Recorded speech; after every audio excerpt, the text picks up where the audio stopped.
I think that's a determination for our policy team to make. But this letter went out to multiple universities, as you know, and it's really a sign of encouragement for them to work alongside the administration to do what's right for their students in terms of ensuring free speech, in terms of preventing some of the anti-Semitic and illegal behavior that we saw ravaging our college campuses last year.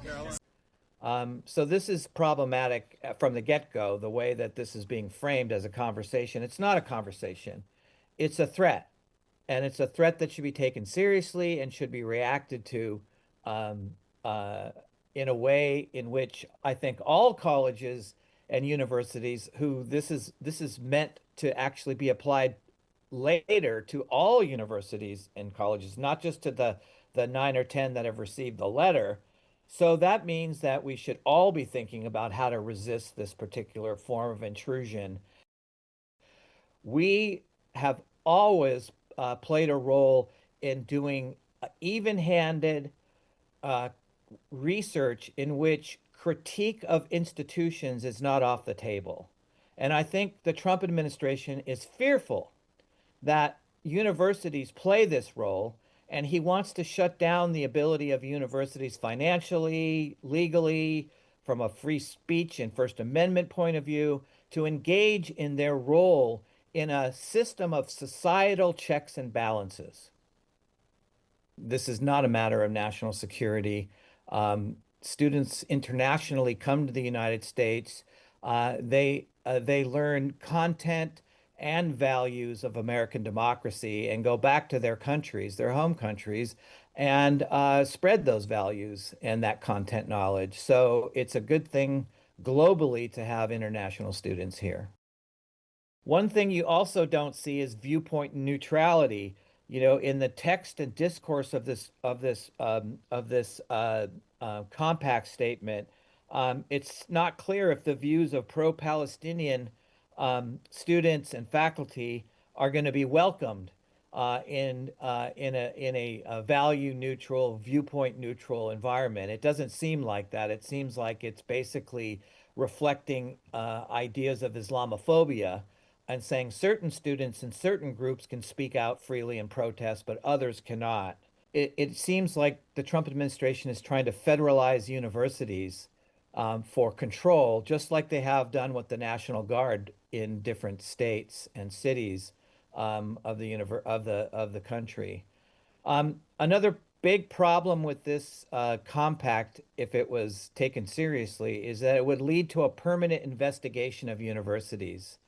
It's couched in terms of annual reporting, uh, studies, accountability, oversight, and those kinds of things, which essentially puts the universities under a permanent settlement agreement with the government without the ability to litigate the ways that it violates First Amendment rights and it violates faculty speech and most specifically academic freedom. The University of Virginia is a state institution under, as I mentioned, under the authority of the state legislature and not the Trump administration. We would love to see, tuition frozen if our state government, state legislature would increase funding for public education. I don't think that's a problem as long as the state government and legislature is willing to support higher education.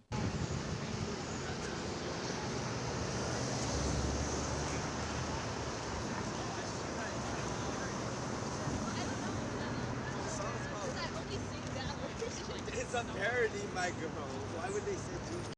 So I definitely think that Penn shouldn't accept this kind of offer. And I say this because I think it's considering the diversity here at Penn and just like the various ideas that are present, I think it would kind of be too polarizing.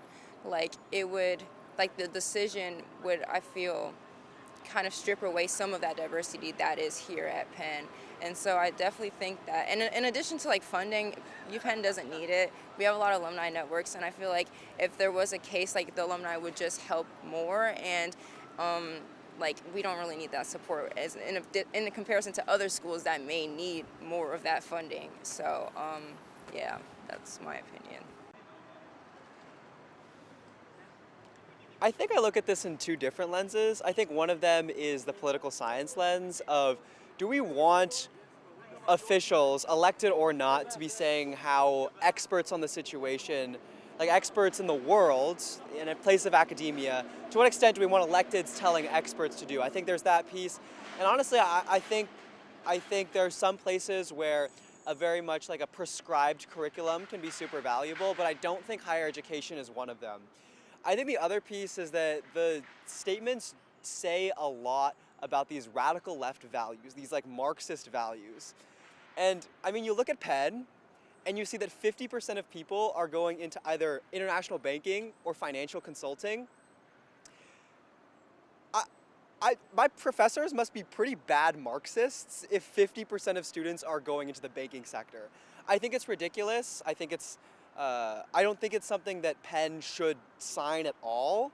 I recognize the need for federal funding, but I think about, the words that are written on my shirt. Penn's motto is "Laws without morals are useless." And this would be a moment where we ask what's more important, the money or the morals.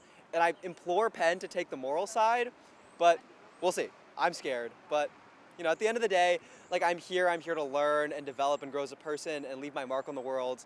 I think for me, no matter what happens at the federal level, I have confidence that somehow in the end of the world, it'll be okay, or at least I will have fun in this time that I'm here.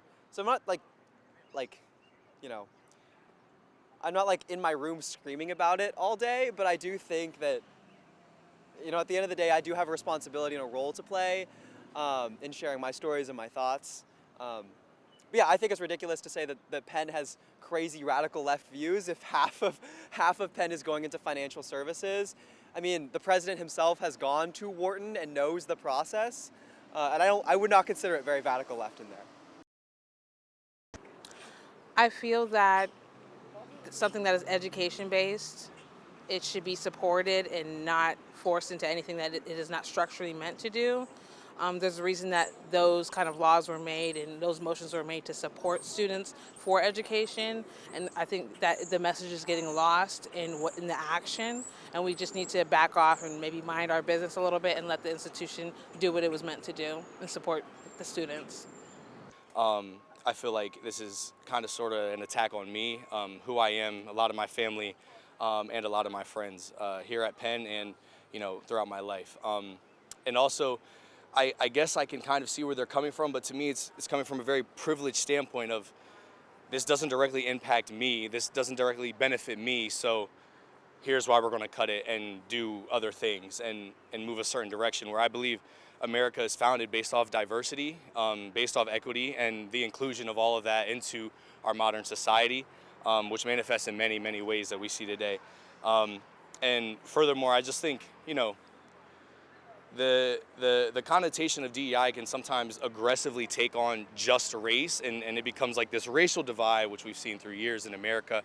And it actually is much, much more than that. Like it can span to things like getting extra testing for students with ADHD or ADD who take medication or anything like that. Like it's much more broad than just race, which is like kind of how the media likes to portray things nowadays.